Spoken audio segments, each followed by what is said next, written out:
shows that so many of you are really interested in this event, so thank you all for coming.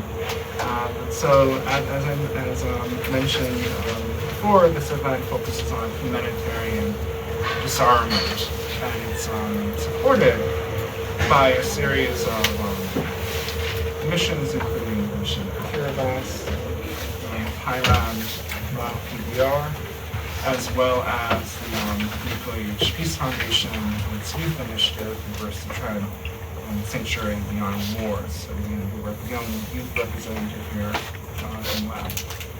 So just very briefly, preparing for this event, I was looking into like a good, concise overview of what is humanitarian disarmament. Humanitarian disarmament, as I found from a colleague of mine, Bonnie Doherty. She mentioned that humanitarian disarmament seeks to prevent and remediate, prioritizes protecting the security and well-being of individuals in most states, and it's very much focused on the people, and its people-centered approach strives to reduce the human and environmental impacts of arms. As we know, some arms are indiscriminate or inhumane by nature, while others become problematic due to their use, trade, or lingering effects. And humanitarian disarmament prevents suffering through prohibitions and restrictions, and remediates harm by requiring assistance to victims and clearance of contamination. So on that note, we thought it would be good to really focus on both the conventional side and the nuclear side in terms of humanitarian disarmament. This is why we decided to convene this event. And I should mention that the Nuclear Age Peace Foundation which is a key partner of this event, is very focused on educating and advocating for a just and peaceful world, in particular one that is free of nuclear weapons.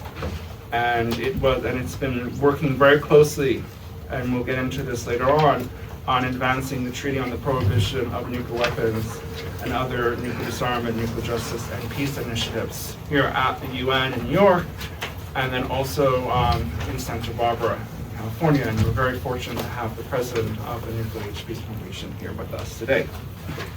So on that note, I would like to pass the floor to the ambassador of Thailand, and he'll talk about the complementarity of disarmament treaties. Thailand is a very key state in the sense that it's also a co-facilitator of the TPMW informal working group on complementarity. And we would like very much to welcome the ambassador for being here with us today. Thank you very much. My name is Cherdchai, Permanent Representative of Thailand to the UN. It's such a great honor to be with you this afternoon. In the interest of time, I'll be very brief. I'll just focus on Thailand's commitment to humanitarian disarmament. Let me start by emphasizing the fact that Thailand is an active and consistent advocate for humanitarian disarmament through various concrete actions, through our commitment to various frameworks, and as indeed a proud champion of the United Nations Secretary General's Global Advocacy Campaign on Humanitarian Disarmament and Mine Action. We have worked tirelessly to protect civilians from indiscriminate weapons and to promote mine action internationally and globally. Where I'm coming from, Southeast Asia, I trust that my dear colleague, Ambassador Thongphane, will agree with me that we have witnessed firsthand the devastating humanitarian impact of landmines, the consequences and legacy of mines do undermine the development efforts and enjoyment of peace and stability. Let me make it clear that development, peace, security are intertwined. They are all linked, and one cannot be achieved without the other. We therefore must ensure that existing contamination of anti-personnel mine is addressed, and that this inhumane and indiscriminate weapon is never to be used again. Dear friends, collectively we have made significant progress by implementing obligations and their respective frameworks. Thailand, for our own part, we have released more than 99.5% of all mine contaminated areas. I'm talking about more than 2,500 square kilometers. And we turn these areas green, clean to our local communities already, while maintaining a strong commitment to follow through all this with education. And I'm pleased to inform you that Thailand has destroyed all anti-personnel mines in our stockpile. So we have 0 anti-personnel mines in our stockpile. But having said that, challenges remain, conflicts continue in many regions, including Thailand's very own backyard. And multilateralism faces a lot of pressure. We have witnessed instances of non-compliance and withdrawal from international disarmament instruments. These developments underscore the importance of our collective resolve. And beyond landmines, colleagues, Thailand actively supports disarmament efforts across multiple fronts. As co-facilitator of the TPNW informal working group on complementarity, we believe that disarmament treaties reinforce international humanitarian law, human rights law, and sustainable development goals. All these interconnected approaches what make our effort truly humanitarian. And this is the reason that we decided to join Kiribati and Laos in organizing this roundtable this afternoon. I believe that dialogue and cooperation are key to building trust and confidence. I'll stop here. I trust that we are going to have a fruitful conversation this afternoon. Once again, and I'd like to express our thanks to our panelists for joining us and for sharing their insights and knowledge. Look forward to good discussion this afternoon. Thank you very much.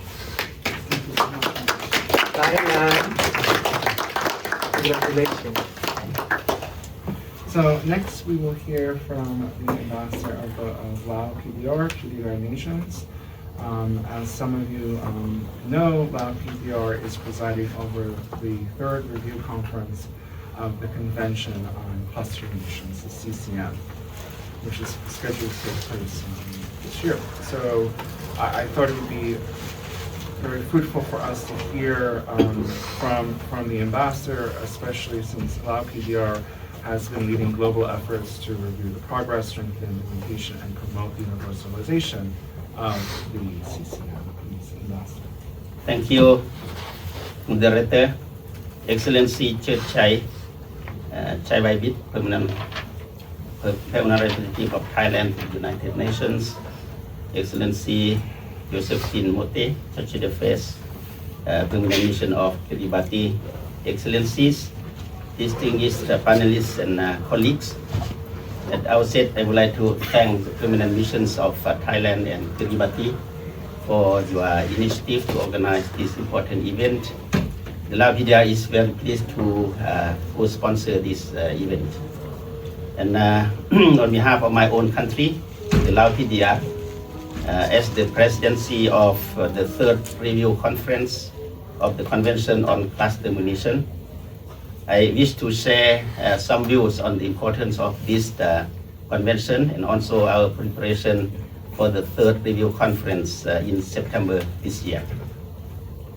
The CCM, which entered into force on 1st of August 2010, has become one of the most significant achievements in humanitarian disarmament by prohibiting the use, production, transfer, and stockpiling of cluster munitions, while placing the needs of affected communities at this very heart of the Convention's mission.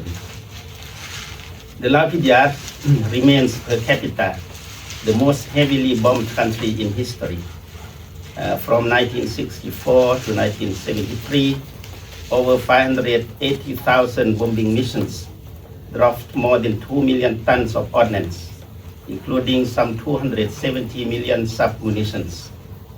An estimated 80 million of those sub-munitions failed to detonate, contaminating nearly 1/3 of our land. 5 decades later, this tragic legacy remains a major humanitarian and socio-economic challenge to our country, causing death and injuries, limiting access to potentially productive land, and obstructing our path to development. Despite immense challenges, the Lao government has made its efforts to implement the Convention on Cluster Munition by launching a dedicated National Sustainable Development Goal, or SDG 18, Life Safe from UXO in 2016, and carrying out our national strategy, Safe Path Forward, now in its third phase 2021 to 2030. Our national operator, UXO Lao, which was established in 1996 together with partner countries, organizations, and private sector, have also cleared nearly 98,000 hectares of land and safely destroyed over 2 million items of UXO, including more than 1.2 million cluster submunitions. The UXO sector now has become an integral part of our socio-economic development strategies. Excellencies, the Lao PDR is very deeply honored to assume the presidency of the CCM Third Review Conference to be held on 14 to 18 of September this year in Vientiane. As we prepare for the conference, we are committed to ensuring that the conference becomes a platform to review progress, address existing and emerging challenges, and chart out a stronger and more inclusive path forward for the convention. We have prioritized a set of strategic goals for the conference as follows.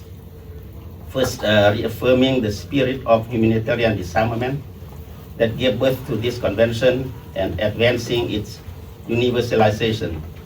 Second, accelerating practical, measurable steps for survey and clearance, victim assistance, and risk education, guided by evidence and tailored to the needs of affected communities.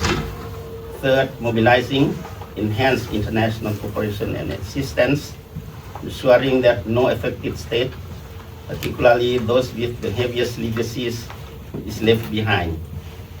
And fourth, strengthening the link between cluster munition clearance and sustainable development, especially in areas such as poverty reduction, food security, education, and rural livelihoods.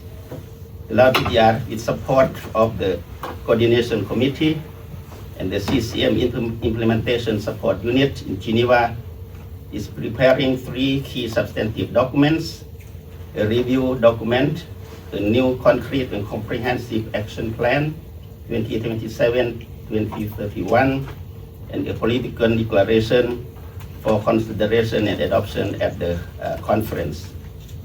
To conclude, the Lao PDR stands ready to work with state parties and other partners and stakeholders to ensure that no country faces this challenge alone, and that the promise of the CCM is fully realized for future generations.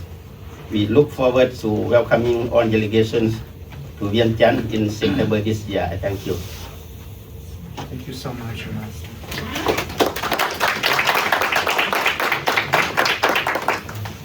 Next, we will hear from from Josephine Moote, Her Excellency, who's the Charge d'Affaires of the mission of Kiribati, and also the co-chair of the informal working group on Articles 6 and 7 of the TPNW.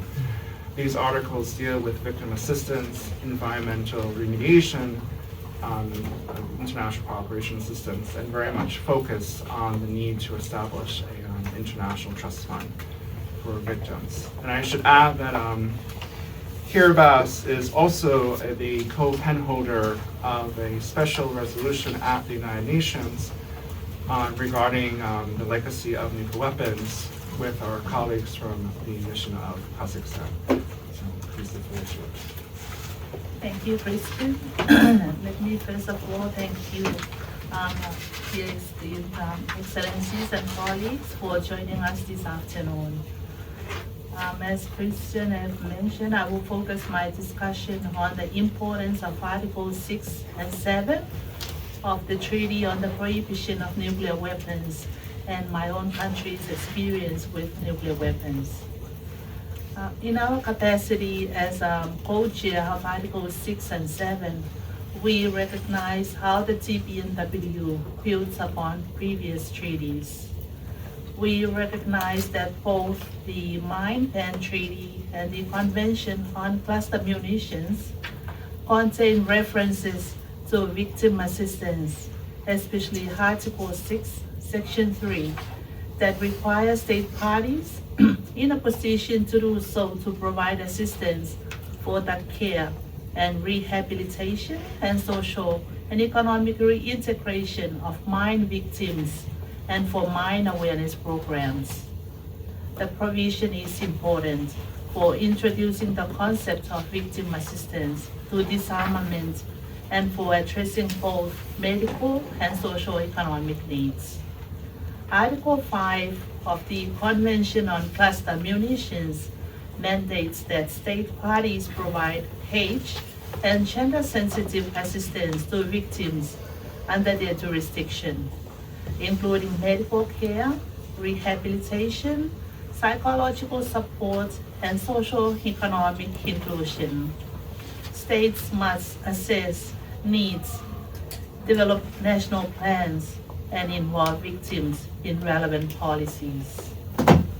Building upon both treaties, the Treaty on the Prohibition of Nuclear Weapons contains key references to victim assistance and environmental remediation.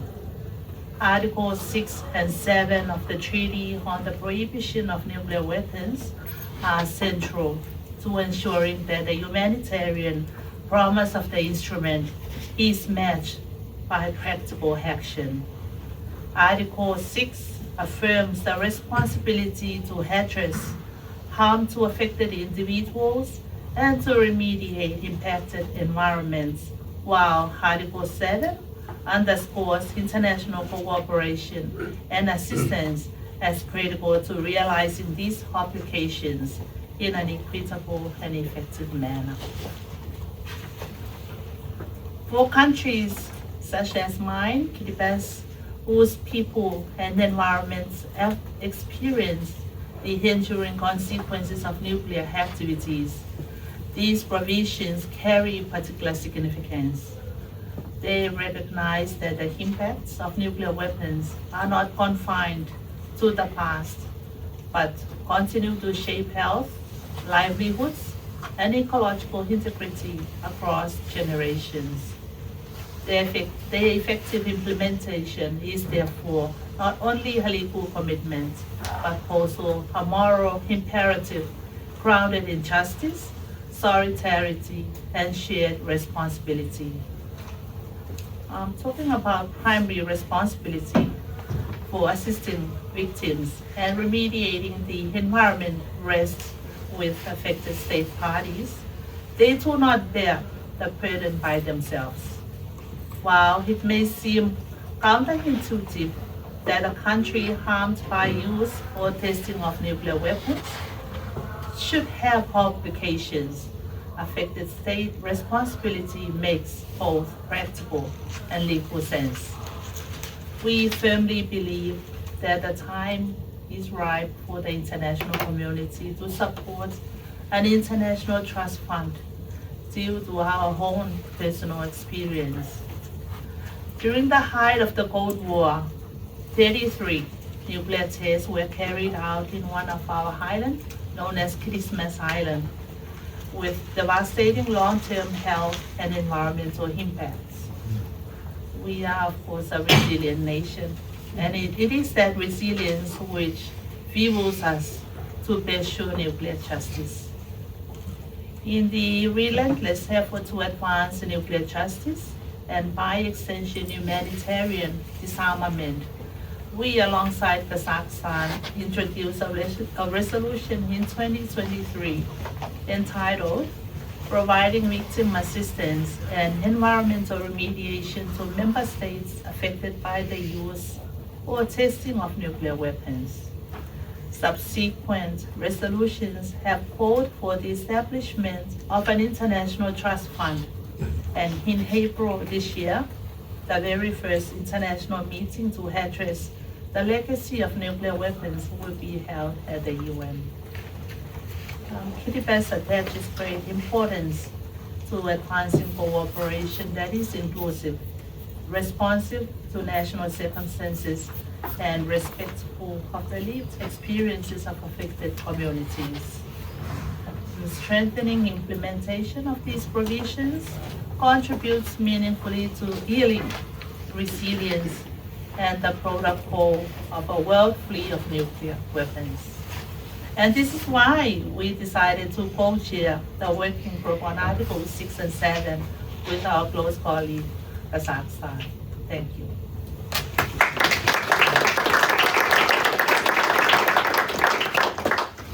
Thank you so much, Josephine, for your comments. Next, we will hear from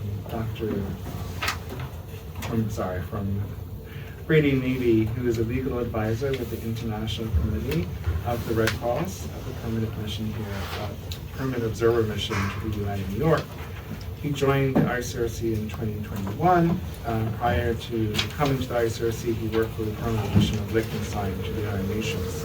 And he has spent time working for a human rights organization based in Myanmar and for the UN Special Rapporteur on Racism, Racial Discrimination, Xenophobia, and Related Intolerance. He will be sharing perspectives from the ICRC on humanitarian disarmament. Thanks, Christian, and thanks for being here, everybody. I want to begin by sincerely thanking Kiribati, the Lao People's Democratic Republic, Thailand, and the Nuclear Age Peace Foundation for convening us for this important meeting and for inviting me to speak. Humanitarian disarmament is indeed a crucial angle that is not always front and center of conversations around weapons. As we've heard today, explosive weapons leave a legacy of suffering. The use of explosive weapons remains one of the main causes of devastation for civilians in armed conflict. These weapons clearly have effects that are both direct and indirect, both immediate and long-term. No matter what kind of explosive weapon is used, unexploded ordnance will be left behind. A certain number of munitions will not explode as intended. And unfortunately, the ICRC sees this pattern replicated in diverse contexts, the context that we have heard about this afternoon, but then, of course, others as well. One can point to the fact, for example, that a third of all of the populated communities in Syria are still contaminated by unexploded ordnance. The presence of explosive remnants exacerbates civilian suffering during armed conflict. It impedes access to healthcare facilities, blocks escape routes, hinders the delivery of life-saving humanitarian assistance, and prevents the proper operation and maintenance of essential services. Unexploded ordnance can also amplify the destruction caused by the use of explosive weapons by itself detonating secondary explosion. Of course, these risks continue long after the end of hostilities. Unexploded ordnance continues to present a lethal hazard for civilians, especially for children, and their presence significantly delays reconstruction efforts and impedes socioeconomic development. We know as well that the use of heavy explosive weapons results in multiple patterns of displacement. Often civilians are repeatedly displaced, being forced to move from one location to another, between different parts of the same populated area, or to another city, or to rural areas, or to IDP camps, or across borders. And when conflict is protracted, that displacement is also often protracted. Even after hostilities end, a large population of displaced people are either unable or unwilling to return to their original places of residence, where lack of essential services and unexploded ordnance contamination makes life very difficult. And clearing the explosive remnants of war is a difficult and expensive undertaking. Locating unexploded ordnance is an onerous, dangerous, and often extremely time-consuming task. This is especially true when clearing unexploded ordnance in urban areas where they can blend in with a wide array of everyday objects and materials. How many materials in an urban area are made of metal? The choice of the means and methods of warfare has a massive impact on the scale of the humanitarian impact of explosive weapons and their remnants. Parties to armed conflict must at all times comply with the fundamental principles of distinction, proportionality, and precaution. This means that strikes can only ever be directed at lawful military targets and never at civilians or civilian objects. And this prohibition also means that it is impermissible to strike indiscriminately. And then even when targeting a military objective, the foreseeable harm to civilians must not be disproportionate to the expected military advantage. When foreseeing what harm may come, a party has to take into account the effects that reverberate through space and time, affecting, for example, infrastructure systems or leaving explosive remnants that will kill and maim. And finally, parties have an obligation to take all feasible precautions to minimize the harm to civilians, even if that harm will not be disproportionate. Additionally, the choice of weapons makes a big impact on the after effects of fighting. For example, as we have heard, we know that cluster munitions kill and maim indiscriminately. Military experts around the world have lamented the imprecision of cluster munitions and their poor suitability to modern warfare. The Cluster Munitions Monitor reports from 2024 and 2025 indicate that as many as 93% of victims of cluster munitions are civilians. Nearly half of the casualties are children. We've heard today as well about the humanitarian impact of landmines, of anti-personnel mines. We also have to take into account the impact on the natural environment itself, both in terms of physical destruction and the release of toxic substances that are found in unexploded ordnance. When it comes to nuclear weapons, the ICRC considers it extremely doubtful that nuclear weapons could ever be used in compliance with international humanitarian law. What we are confident of, however, is that it would be impossible to mount an adequate response to the massive humanitarian needs that would result from any use of nuclear weapons. This is informed by extensive study as well as our own institutional experience responding to the nuclear bombings of Hiroshima and Nagasaki. When the rules of international humanitarian law are followed robustly, it can make a big difference. It certainly will not eliminate the suffering that is inherent to war, but it would dramatically reduce the destructive legacy that it leaves and pave the way for communities to heal, rebuild, and reconcile. All actors should do what they can in their respective ways to increase respect for international humanitarian law. In addition, there is a pressing need to increase the pace of survey and clearance activities for explosive remnants of war. We also need to mobilize political will and resources to assist victims, especially victims of the so-called forgotten conflicts. There are also many things that can be done at the legal level. Many states have adopted the necessary national measures to effectively implement the weapons treaties that they are a party to, but there is still certainly work to be done in this regard, as well as on reporting on the status of national implementation and the implementation into domestic military doctrines. States should also adopt avoidance policies for the use of explosive weapons with a wide impact area.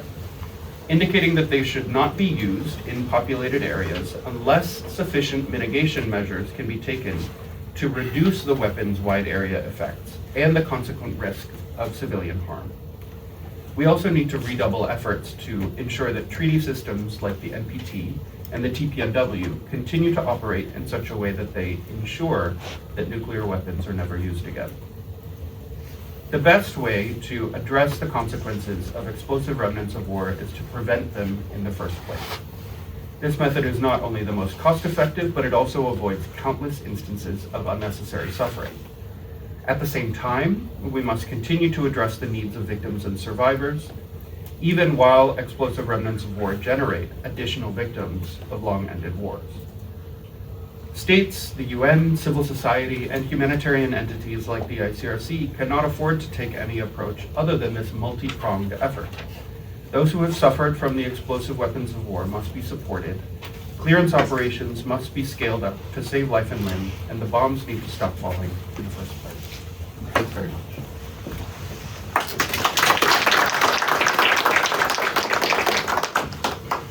Thank you so much, Brady, for your insightful comments. Next, we will have Dr. Ivana Hughes, who is the president of the Nuclear Age Peace Foundation, really great colleague of mine. I'm so glad to be able to, serve as her policy and advocacy director. And she's also Ivana is also the senior lecturer in the discipline of chemistry at Columbia University, and she holds a BS with honors from Caltech, where she studied chemical engineering. I will mention that she has been featured in several leading publications, including The Nation, and we have actually printed out copies of your article, and they're in the back near the sandwiches for those who want to read about her latest article with Professor Peter Prismack. So please, the floor is yours. Thank you, Christian. Thank you so much. Thank you, everyone, for being with us today. I'm really grateful to the panelists, not only for their insightful remarks, but for their commitment to humanitarian disarmament.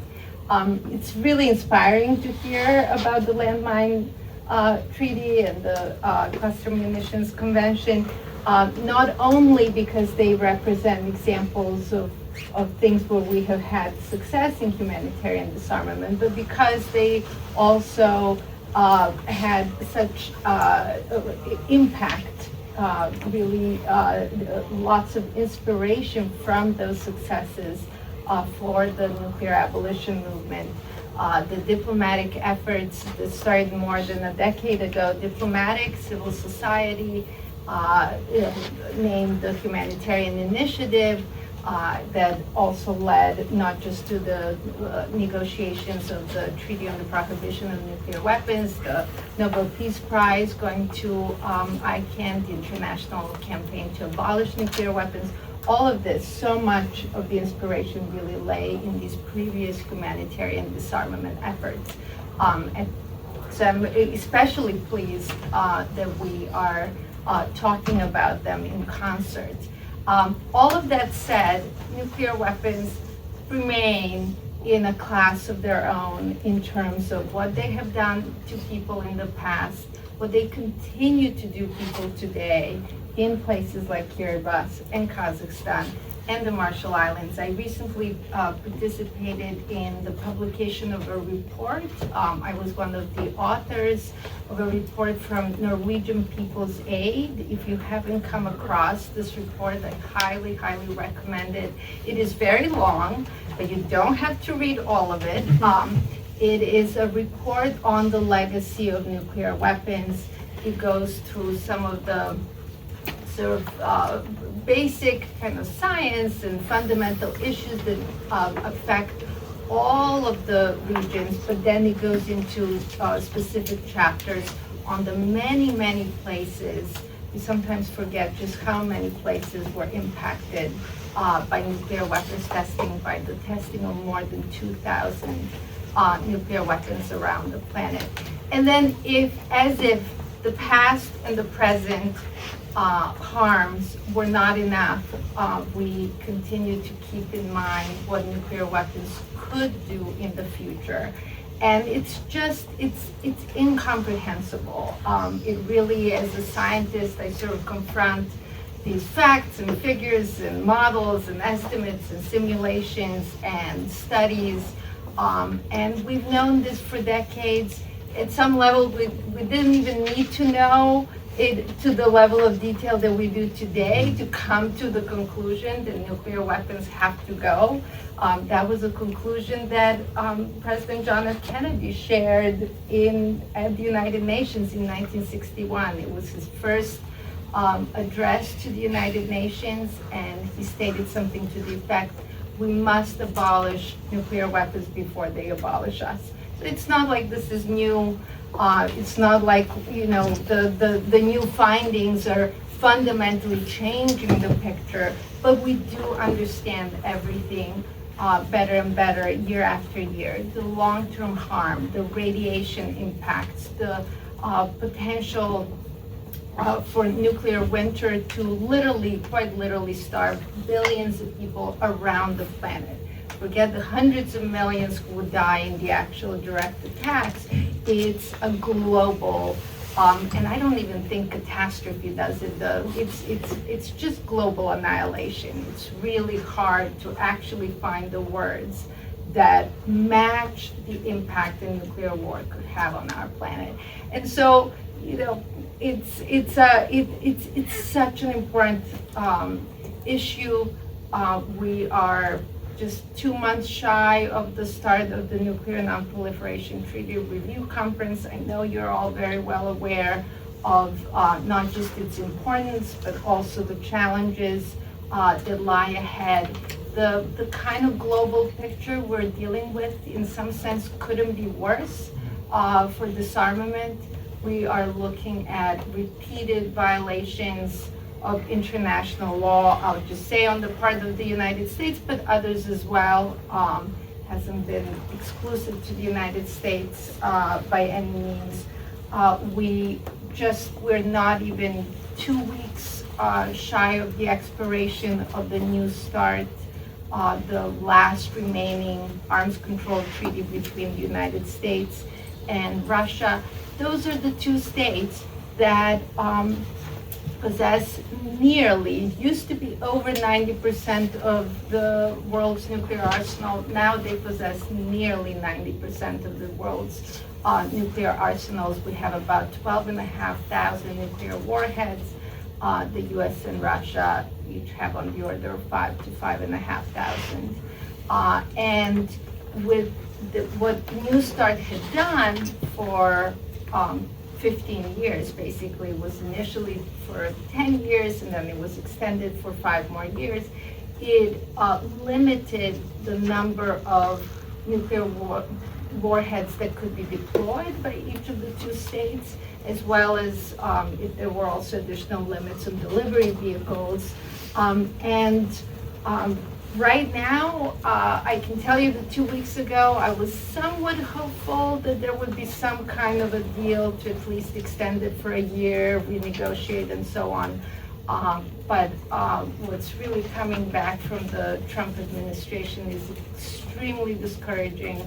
Senator Tom Cotton had an opinion piece in the Wall Street Journal yesterday, in which he didn't just call for the U.S. to put more warheads on delivery vehicles and, completely disregard the previous New START limits. He also called for resumption of nuclear testing. He stated that we are, in fact, in a new nuclear arms race, so we might as well sort of press harder on the gas. It is not a good, we're not in a good moment. We are not in a good place. I think it's all the more important that we continue to proceed with processes like the Treaty on the Prohibition of Nuclear Weapons, which not only highlight for us what the ultimate goal is and must be when it comes to nuclear weapons, but the treaty also does, as the previous humanitarian disarmament agreements have done, does a beautiful job of putting human faces behind the threat and the harm that has been committed in the past and could still be committed today. And that's why things like Articles 6 and 7 are so important. We have to remember that at the end of the day, this really isn't just about the weapons. This is about people. This is about humanity. It's about the future of humanity. So on that note, I'll stop and thank you all again.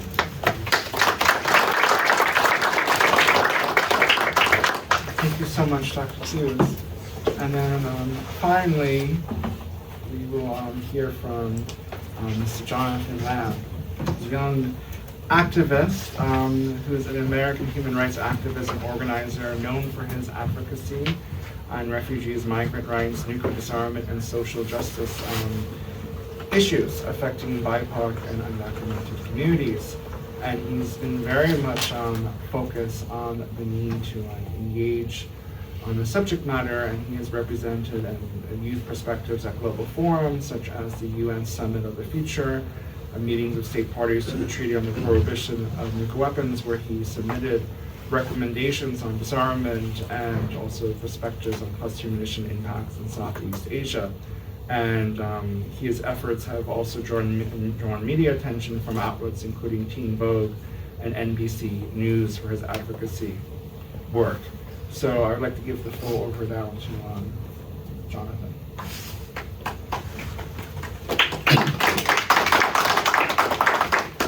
Distinguished Excellencies, colleagues and friends, my name is Jonathan Lamb, and I'm a youth activist with Reverse the Trend and a 2025 RK Human Rights John Lewis Young Leader Fellow, where I founded Sanctuary Beyond War, focusing on mobilizing youth on disarmament advocacy efforts.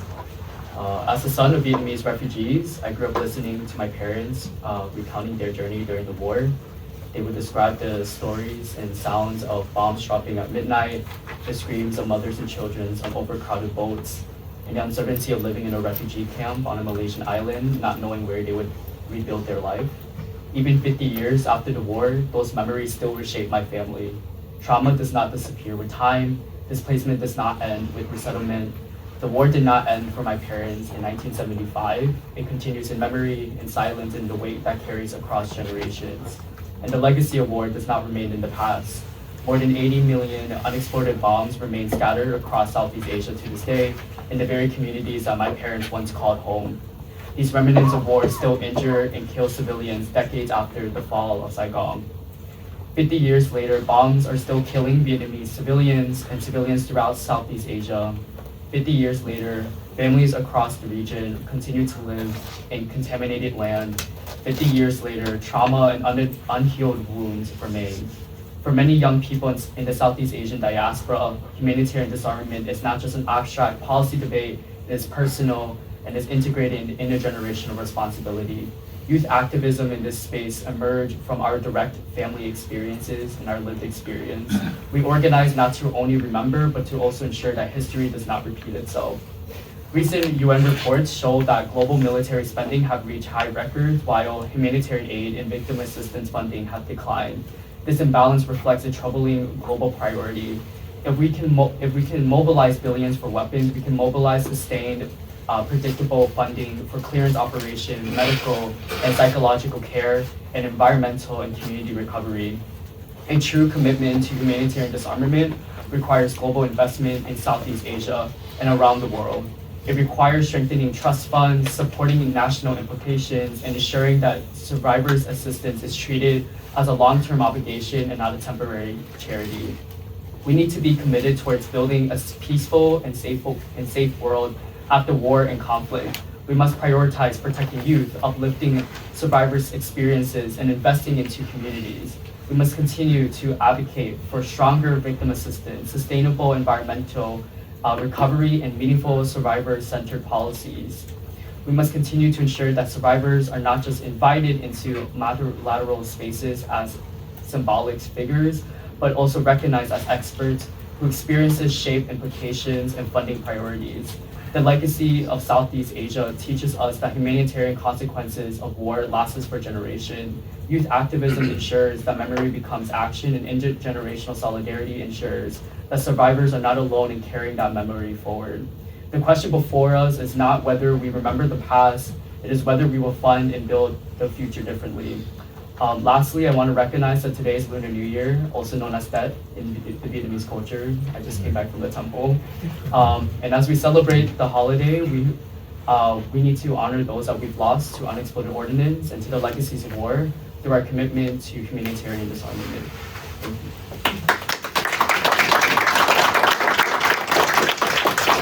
Thank you so much, Jonathan. So now I would like to open up the floor for an interactive discussion. Please don't be shy.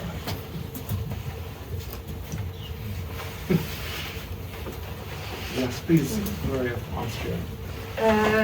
Dear colleagues, dear friends, I'm from the Austrian mission, and I would just like to give a brief statement, as Austria has been a consistent champion of humanitarian disarmament. First, thank you for bringing us here together and for this timely initiative. It is very alarming because, as the civil society representative just said, this is not an abstract topic. You know, at the core of this is our goal, all of us, to protect people. And it is very alarming that the treaties and the instruments we have are coming more and more under pressure. In this regard, we really welcome the participation of now DPR, and thank you so much. Also, we look forward to the review conference. This will be one of the key moments to test and reinvigorate the system. You know, another practical tool is the EBIPA political declaration that Austria continues to champion. We will be holding a universalization and implementation workshop for EBIPA in Ghana, in Accra, in April. We will also be holding an expert training for military attaches with UNODA in Geneva in April. We have just been holding, I look at Saf, a universalization workshop on the TPNW, also in Accra. As you know, I mean, regarding the nuclear side, putting the humanitarian aspect is at the core of our efforts. This is what the TPNW does. And as Austria, with you know, the NPT in mind, we will work together with all our partners and hopefully all of you in this room to make sure that this discussion will be centered at REFCON. Yes, so thank you so much, and yes, really thank you for putting together this event. Thank you so much, Gloria. Any other comments from the floor? Thoughts, perspectives? Yes, please, Seth. Thanks, Christian. Hi, I'm Seth Sheldon from the International Campaign to Abolish Nuclear Weapons. I just want to thank everyone as well. This is also a bit more of a comment, I guess, but just to say that it was very both interesting and timely to hear these perspectives from these states, in particular that have such a stake in the story of some of these humanitarian disarmament treaties, and then to hear from NAPF and ICRC as well. But I was also reflecting a bit on the way over the last couple of decades even, civil society has coalesced in terms of these coalitions that I think we're all quite familiar with, but you know, I think that have brought about, you know, Christian gave the introduction about what humanitarian disarmament is, the way in which the initiative grew in the context of the work of these joint campaigns, these NGOs from around the world that worked with the states to bring it about, you know, starting with ICBL, International Campaign to Ban Landmines, that helped galvanize the efforts of states and civil society to get us to where we are. And that has led, you know, to the most recent campaigns, including with, you know, the campaign to stop killer robots. But there we are, as ICANN, the International Campaign to Abolish Nuclear Weapons, kind of in the middle of this. And, you know, that's, you know, when we got the Nobel Peace Prize in 2017, that was largely in recognition of all the work from all of the NGOs together with the states to build the TPNW. So just to say, and what I'm hearing really, I think, clarified from some of the statements, this is a big year for all the work that the governments are doing. That's to put it mildly. And I think that we're at this moment where we're seeing states in some places pull back from some of the norms that we've worked so hard to build as part of this humanitarian disarmament movement. And so I think we are here to help the states stand strong in picking a side here. We are either for international law and norms or against them in this moment. And what we're all trying to do is build something that can hold the dam in this difficult moment of this year. And I think as we approach both the 11th Review Conference of the NPT, just focus on nuclear weapons right now, as well as the first Review Conference of the TPNW, we're going to be shaping a narrative that shows, that total elimination is the only pathway, just as it was with the all other weapons of mass destruction. So why shouldn't it be for the most destructive of the weapons of mass destruction? And we'll rely on your partnership throughout the year to make that work. So thank you again.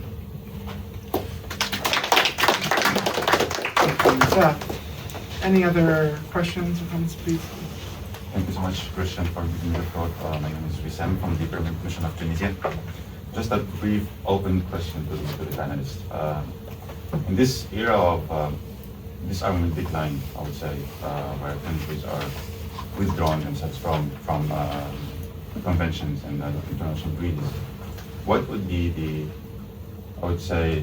key challenges to advancing complementarity among disarmament treaties?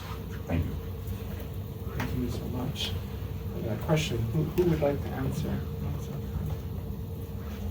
I'm happy to give my perspective. I love that disarmament decline. That's really sort of an excellent way of putting it, because so I mentioned 12,500 nuclear warheads in the world today. In 1986, there were 70,000 nuclear warheads in the world. So we've certainly had progress as a disarmament movement in the states, both diplomatic and civil society partners who've recognized the importance of this.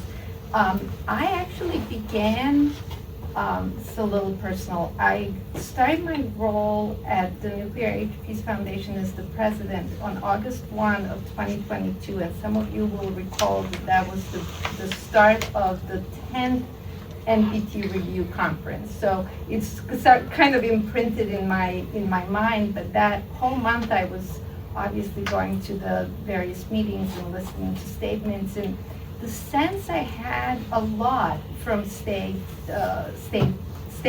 given by various states was that the states that were part of the TPNW up to that point, it was almost as if, and I don't mean this in any specific way, but it was almost as if some of them were apologizing for being a part of the TPNW. And then I attended all of the 3 preparatory committees in the following years, and felt that the sense of that had really just gone away, and this kind of ownership of, we don't need to apologize for being a part of the TPNW. In fact, we need to discuss the complementarity, we need to be very upfront about it, and we need to be upfront about the way in which the TPNW actually has a chance of helping the NPT continue as it is, given the failures for now 55 years of the NPT to meet to even pretend like it's meeting its disarmament obligations, let alone really meet them in earnest. So I think, from my perspective, it would just be that kind of, really standing behind the way in which the TPNW is allowing us to see disarmament forward, and it's an obligation of the NPT as well, and not being shy or defensive or anything else about it. So I hope that helps. Thank you so much, Dr. Hughes. Brady, 2 words as well. Thanks. One area where I see the challenge, as you say, of this sort of decline in disarmament is the withdrawal from several different weapons treaties. And I think that one way to to stem the tide a little bit maybe, but is to really understand and highlight the gravity of these disarmament treaties, that it's not just something that feels good, it's not just it's not just words. I mean, these treaties are a serious commitment, and I think it's worth highlighting the responsibility of that states have decided for themselves and for others that these weapons should not be used in the circumstances where they're prohibited. And it's what we hear is kind of the narrative of, well, we signed those when we were in peacetime, now we're in war and the circumstances have changed. Not really. Okay, you weren't in war then, and now you are in war or preparing for war, but this possibility was always on the table. It was on the table when you signed it, and it will remain on the table. But the point of these treaties is to say, no, we have decided that we will act more responsibly than that. That the humanitarian and security imperatives of not using these weapons is worth it. Thank you so much, Brady.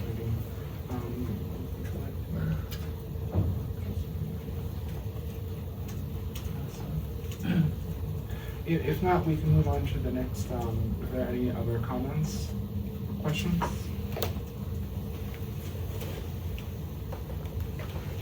It's everyone's, I think we've covered everything. But yeah, I mean, I think on that note, we can maybe perhaps, if anyone of our esteemed panelists would like to give closing remarks. If not, I would like to thank everyone for coming today.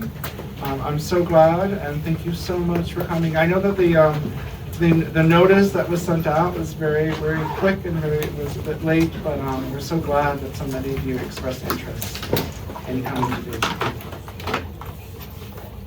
Yes, and Dr. Hughes reminded me that please note on April 24th, there will be the first ever international meeting on victim assistance and environmental remediation that will be held in the ECOSOC chamber.